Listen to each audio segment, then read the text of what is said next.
الحمد للہ والصلاة والسلام علی رسول اللہ اما بعد۔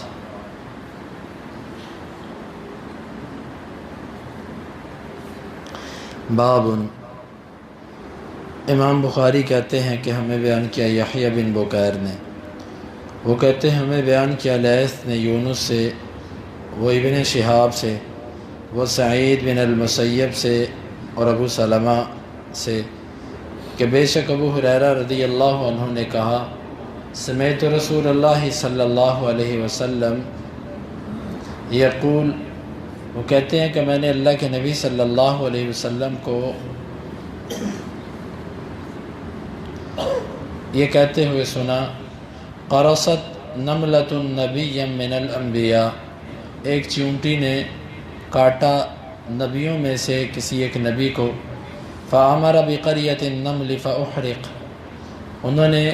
پوری چیونٹیوں کی بستی کے بارے میں حکم دیا، اسے جلا دیا گیا۔ فَأَوْحَى اللَّهُ إِلَيْهِ، اللہ تعالیٰ نے ان کی طرف وحی کی، أَن قَرَصَتْكَ نَمْلَةٌ أَحْرَقْتَ أُمَّةً مِّنَ الْأُمَمِ تُسَبِّحُ اللَّهَ، یہ کہ تجھے ایک چیونٹی نے کاٹا تھا اور تو نے اللہ کی امتوں میں سے ایک پوری امت کو جلا دیا، حالانکہ وہ اللہ کی تسبیح کرتی تھی۔ اس باب میں بھی امام بخاری رحمہ اللہ اسی چیز کی طرف اشارہ کر رہے ہیں کہ کسی چیز کو جلانا درست نہیں ہے،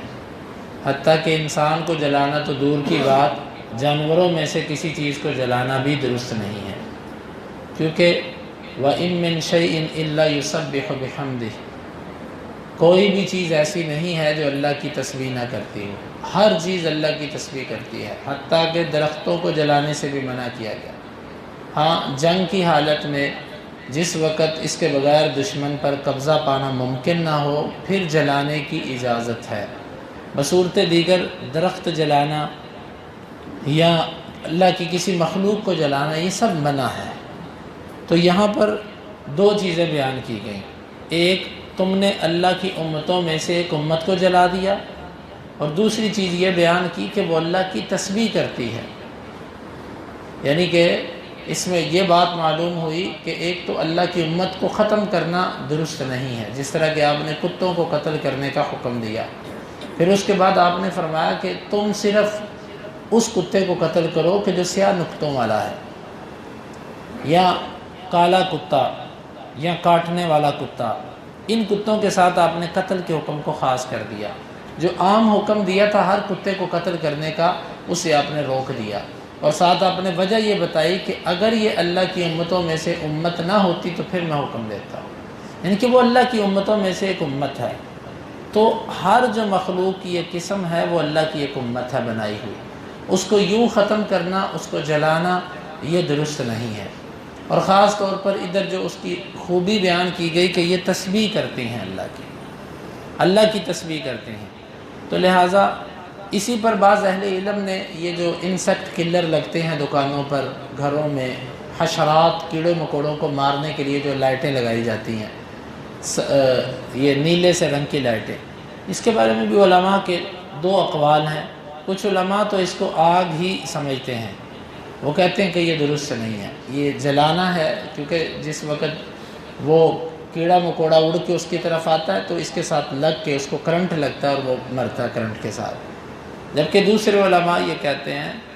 کہ یہ جلانا نہیں ہے۔ شیخ صالح العثیمین رحمہ اللہ اس کو جلانا شمار نہیں کرتے، وہ کہتے ہیں کہ بس یہ ایک مارنے کا ایک طریقہ ہے، لیکن واللہ عالم بالصواب، اللہ بہتر جانتا ہے۔ بہت سارے علماء جو اس کو آگ کہتے ہیں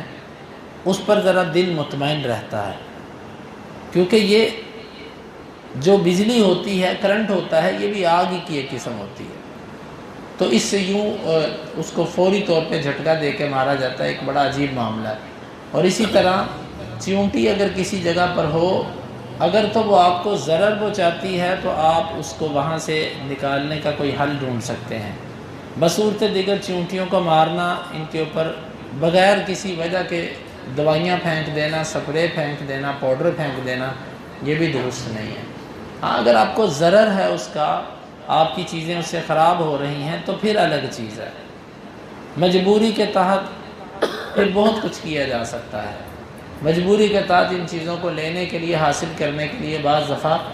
کچھ نہ کچھ چیزوں کو مارا جا سکتا ہے، لیکن عام طور پر بغیر کسی وجہ اور سبب کے اللہ کی کسی مخلوق کو جلانا، اس کو مارنا، اس کو ختم کرنا، یہ درست نہیں ہے، کیونکہ جتنی اللہ کی مخلوق ہے